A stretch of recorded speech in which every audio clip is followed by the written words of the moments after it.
Welcome to Clydesdale Media. Fueled by C4, Cellucor, and Extend. Use the code Clydesdale to get 20% off at checkout at c4energy.com. The 2023 season series with some amazing athletes. Make sure you like and subscribe to the channel. Hit that notifier so you're the first to know when new episodes are available. What's going on, everybody? Welcome back to the Rudy Berger story that we are following all through the 2023 CrossFit Games 2022 40 to 44-year-old male champion. So I'm off to PAL again. It's Saturday morning. Sun is shining. It's beautiful. And we are going to film 23.2 with Rudy. My hope today is that we get to talk to his kids, get to learn about what it's like to have a dad that is a CrossFit Games Masters champion, and then kind of the balance that Rudy and Lynette have to kind of go through in order to be good parents, still stay engaged with their kids and all that kind of stuff. It's an amazing family dynamic. It was fun watching the kids root Rudy on last week. So I'm anxious to hear from them, see what they're up to. And fun stuff. Gonna get there probably in about 5 minutes, and then we will get some footage. Super stoked. With that, next scene you'll see is me getting to chalk dust and kind of starting up the old video camera and getting some footage of Rudy doing the workout, and then we'll sit down with Rudy, Lynette, and hopefully the two kids. So with that, sit back, relax, man. Here we go. Week 2 of the Open. So here we go. 23.2 with Rudy Berger. As I got to Chalk Dust CrossFit, Rudy was putting together some stuff, getting ready for his workout. Setting up some towels, putting on some wristbands, just kind of getting in the right mindset. All the while, Lynette is writing down strategies on some whiteboards to help Rudy through this event. The crowd was much bigger this week at Chalk Dust CrossFit, and they got there much earlier than they did the week before. The media team was preparing to make sure they could capture all of the great content of Rudy's workout. Making sure everything was in frame so that they could get a great quality video that would be approved by CrossFit.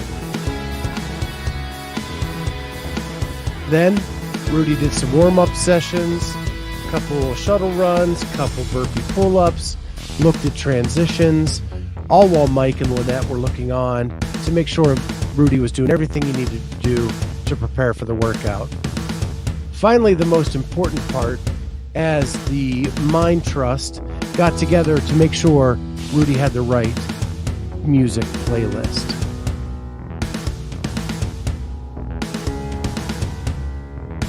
So then Rudy got to the start line. Lynette pumped up the crowd a little bit. And then it was 3, 2, 1, go.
So we're here with Rudy's kids, Mason and Leah. Welcome. So I'm going to ask Mason first. You have this big head of your dad. Where did you get that, and how much fun is it to shake that around when he's working out? Our friend printed it to us after we took a picture of his face, and I think it's really fun because we know that if he looks over, he sees his big head right at him, and it's really fun to hold it up with Jackson. And super easy to spot you in the crowd, right? Definitely. Yeah. Since it's so big. So, Leah, my understanding is that you did this workout yesterday, and you're just kind of trying it out, and you're only 12 years old? Yeah. I've done the open workouts, and my mom trains me, sometimes with my dad, but it's cool to work out with my dad. Yeah. So how did you do in the workout yesterday? I think I did pretty well. I got like 133 reps. So. Wow. Thank you. That's really good. So Mason, do you do CrossFit or do you do other sports? I started wrestling a couple months ago, and I was wrestling for a while, and then my mom started training me about 5 days a week around there, and I did the workout yesterday, and I thought it was really hard, but I did too, just so you know. Yeah, she only beat me by 8 reps, so yeah. So is there a competition between the two of you? Usually. Definitely. And how old are you, Mason? I am 11, and Okay. I turned 12 in August. So just like my sister and I, you guys are a year apart. Yeah. Yeah, we were pretty competitive too. Yeah. So what's it like being the kids of a CrossFit Games champion? It is very inspirational, and it feels amazing because they set the best example for us, and I don't think it can get any better than this because we have the fittest dad on earth, the best coach on earth, our mom, and they get along very well as a coach and a trainer, so it's very good and inspirational. I think it's really awesome. Like when we have garage sessions or like basement sessions, me and Mason normally like tag along, but it's cool. Yeah, it's really awesome. Seeing my mom and dad together, it's like really cool. So did you guys get to go to the games last year? Yes, we did. It was quite the experience. Very fun. We had a whole crew there, so it was cool. Yeah, it was really fun. Yeah, I think it was, they had a lot of free stuff, so it was really fun to go around and... Yeah, the vendor village. Yeah, there's a lot of vendors there, and I love screaming my lungs out, and then chilling with my dad after eating one. How many O2s did you have? I had like 13 in one day. Oh my goodness. Yeah, it was pretty fun. The O2s were good, but I didn't have as many. Yeah, that's probably smart. You can only get so much oxygen in a day. That's right. So when your dad was on the podium, any emotions come to you? I know if my dad would have won the games, I'd probably cry like a baby. It was really cool.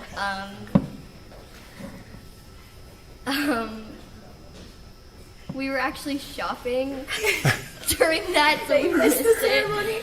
I didn't know when the ceremony was, so we were just shopping at Noble. But I saw the videos after, and it was really cool. That's what happens when you let me be in charge. Yeah, but I remember the song that was playing. Mom told us the song that was playing. It was Sunroof, I think. And that's like a huge song that we listened to today. And I think it's just like, honestly, I couldn't believe it when it happened. And yeah, I still can't believe it. It's just awesome. So my last question for you guys, What's your prediction for this year? Is your dad going to repeat? Yes, 100%. It's gonna be. Yes. That's good right there. Thanks, guys. So now we're joined by the culprit that made the kids miss the podium ceremony at the CrossFit Games, and that is Rudy's mom, and you're known as Mimi? Mimi, yeah. So what happened that made you miss the podium ceremony? We were so full of adrenaline after that. We raced out of the stadium and just started running, and we're like, we've got to have merchandise. And we ran in and we started buying all the stuff, and of course we had to go get ice cream. And we came back and we're like, oh, we missed it. Oh. Luckily, we had 50 people videoing that. Yeah, so sorry, Rudy. So I'm 53 years old. My mom still comes to all of my stuff. She watches all of my things. What's it like to have a son that is this successful in a sport? I don't know how to answer that exactly because he's always been, a natural athlete. I followed him through cross country, track, wrestling, all through, junior high and high school. So this is kind of like the next level, I think, for him. He's always been kind of a high achiever, as you can kind of see, and I don't know, I've just kind of rolled with it. I love it. It's very exciting. And is your intention to be as many events as you can? Oh yeah, for sure. Yeah. Yeah. I love watching him. It still, makes you sweat and Do you ever lose your voice, or are you a calm cheerer? Oh no, I'm not calm. But I also have a whistle and bells that I ring to make up for my lack of voice. But And that way Rudy knows you're in the crowd too, because it's Sure. something different than everybody else. yes, I think so. Yeah, so I'm going to finish with the same question I did with the kids. What's your prediction for this year? Is Rudy going to he's repeat? gonna win it. For sure. Yeah, we've already got dates planned and where we're going to stay. Hotels booked. Yeah. There you go. Very excited. You heard it here first. We may have a repeat champion in the 40-44-year-old division. We will. We have will, it. for Yeah. sure. Thanks, guys. Thank you. So now I'm with the entire family. I got to ask, this is a big commitment. We talked about this last week, and you have your kids, you have your mom, you have your family that are relying on you. How do you do the balance between dad, husband, and athlete? Yeah, so it's a delicate balance. When we first started it, it was something that I was just troubled with and had a lot of anxiety on, saying, hey, can I really make myself a priority at times? And so it was very difficult at first, but once we started rolling and seeing that, we were involving our family and bringing them along with us and sharing the experiences, sharing the lows, sharing the highs with them, we realized how much learning and experience it was for them. And that it just reassured me that I was doing the right thing, and the sacrifices we were making were worth it in the long run. So I had to really get on the big picture thinking of the process. So I know, now the kids are training with you guys at times. Do you ever set aside time that's not CrossFit, just to be a family? Yes, we do. And those times come when you plan it or when you don't, but it's little stuff like playing a game of darts or shooting hoops at the house, for not huge amounts of times, but just finding little bits of times to connect and talk about school, talk about friends, talk about, like you said, other than CrossFit. So we just find those times when they come up. Yeah. So last week, finished first in your division. Yes. Since we just found that out after the release of the first segment. So how are you feeling after that? Good first start? Feeling really good. I in a competition setting, you got to come out and swing. You got to take that first punch. And when you land it and you get first in that first competition, that just helps your momentum. It helps your motivation. It validates what you've been training and working towards. And the momentum is huge. So let's talk about today. I saw some little whiteboards out there with some strategies. Yes. I heard Lynette say that you're not on pace anymore at times. Yes, And then the lift completely not what was on the whiteboard. that is correct. So after all of that, how do you feel now that it's done? Yeah, so when we were strategizing over the last couple days, we set a target and a goal, and then we set a stretch target. And it said, hey, if we really want to go after this and leave nothing on the table, this is what we have to shoot for. Understanding that it's going to hurt, we may not make it, but if we get close to these goals in the strategy that we've laid out, we're still going to be successful. I just want to add something. Yeah. I would say that one thing we learned from last year in just our personal biases, we are very strategic and we like to use data to analyze and set a goal.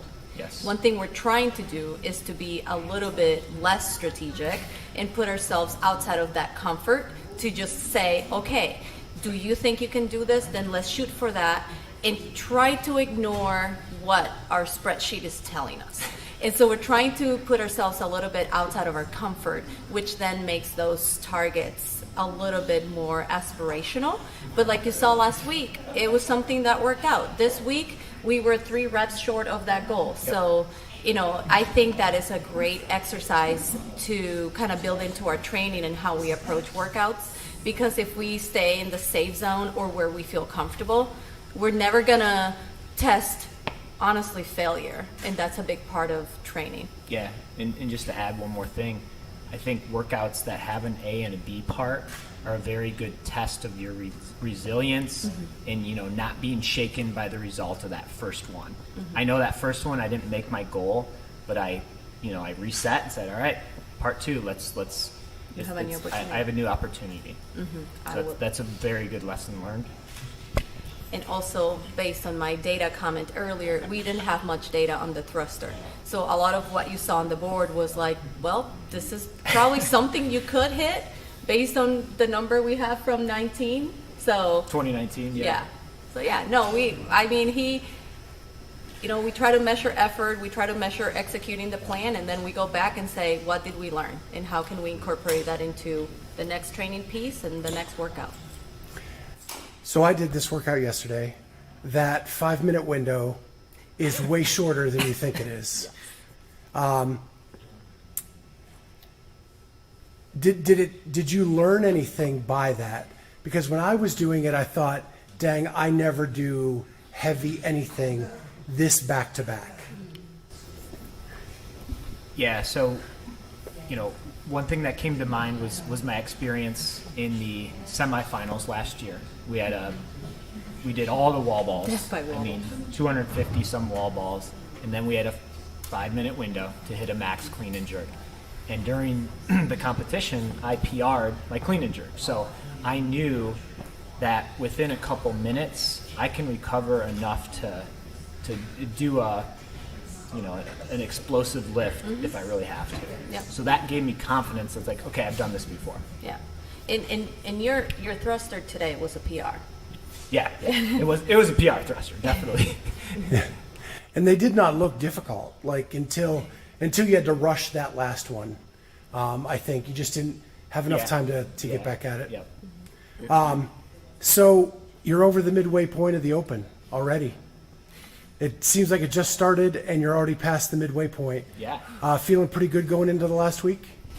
Yeah, absolutely. I mean, we'll hit some more training today, have a normal training week next week, go into the last workout. But now you're past the hump and you're like, all right, let's get that last workout going. We want to get through this so that we can focus on training. And, assuming I make top 10%, which I should be able to do, we'll prepare for quarters.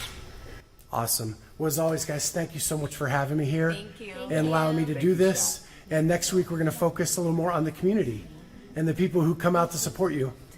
Oh, awesome. Yeah. As you saw today, the crew was a little bigger than last week. So that tends to be the trend as we get further into the qualification process. Yep. Well, with that, we'll see you guys next week. Oh. Thank you, Scott. So there you have it. Week 2 in the books with Rudy. Oh my gosh, first, just a huge shout out to the Chalk Dust community. They were been so welcoming, having me there, allowing me to do all this stuff and hang out with Rudy for all these weeks. So huge shout out to Mike and Caitlin for letting me be in their space for the next few weeks. And it's just been really awesome. So Rudy killed that workout. Excited to see where he lands on the leaderboard. He's in a really good place to be top 10% for sure. And I am positive he's going to be moving on to quarters.